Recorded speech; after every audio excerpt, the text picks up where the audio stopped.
Hello, I know, surprising that I used text-to-speech in a video like this, but I think for it to be better I decided I would use it rather than just have text on the screen. Anyways, welcome to this evade guide where I will tell you tips and tricks based on my game experience. Let's start on what is evade first though. Basically, picture chase you, run away. If said picture catches you, well, say goodbye to your kneecaps, Chuckle! Evade has 3 rounds in a normal game and each time 3 rounds pass a new map is chosen. Every third round also is a special round. Each time a round starts there is a small preparation time for all to join. You can run around the map and place U-sables on the map as well. Getting caught by a next bot will put you in a downed state, making you only be able to crawl and whistle. In this downed state you may go back to the menu or wait until you can get carried and or revived. After being down 3 times, you are dead.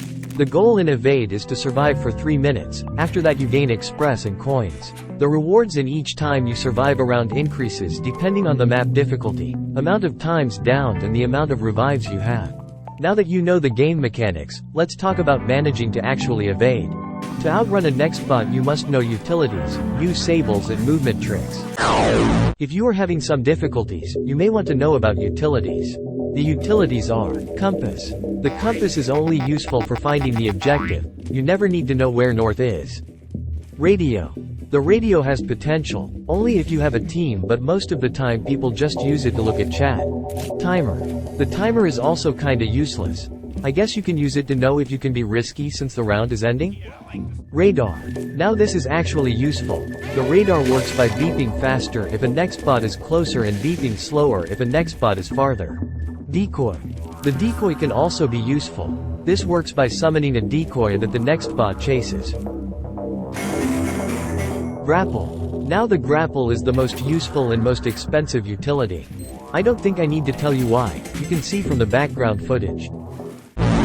If utilities barely help you, usables will help you even more, but you should know that you can only place 3 of them per round. Unless you have the mill-grade backpack, which in that case you get 8 per round. The usables are floodlight. The floodlight is simple. You place it and it will emit a very bright light. This is useful for lighting up rooms and also flashbanging people. Beacon. The beacon makes you be able to see players from a certain radius.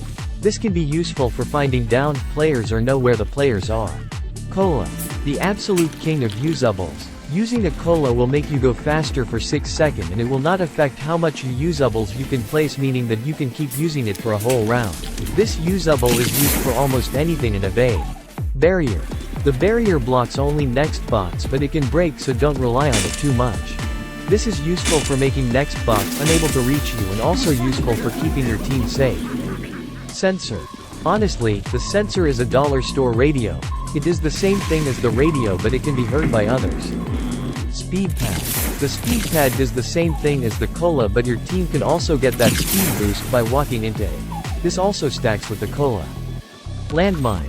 The landmine feels like a worse barrier at the moment. It stuns the next bot if it touches it, but it also can blow up on you, putting you in a down state. Teleporter. The teleporter has a lot of potential for both trolling and practicality. This allows anybody to teleport to any other teleporter. It's time for the moment you've been waiting for!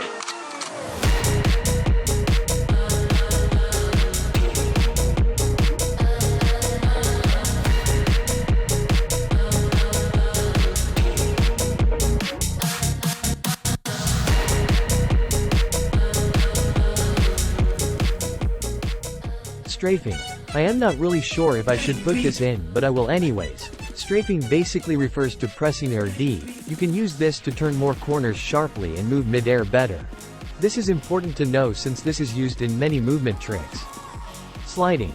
This isn't really a movement trick but is important to note. To slide, press the control key while running. This will put your character in a slide motion. While sliding you are able to break closed doors except the metal ones. Bunny hopping, bee hopping. The most popular movement trick is bunny hopping or bee hopping for short. It basically involves you holding W and pressing space each time you hit the ground. This by itself makes you faster than the next bot. Ramp sliding.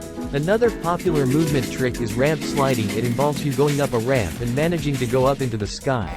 The way this is done is by turning your camera and strafing before going at the peak of a ramp. Trimping. While ramp sliding requires a ramp to do, trimping basically needs a small elevation to perform. To trimp you need to run into a small elevation but bump into it rather than jump over it. You also can turn your camera and start strafing before hitting the elevation like in ramp sliding. This will make you go up while having your momentum. This requires timing and precision to do. Wallhugging. This is a really easy trick, but I don't see people use it that much.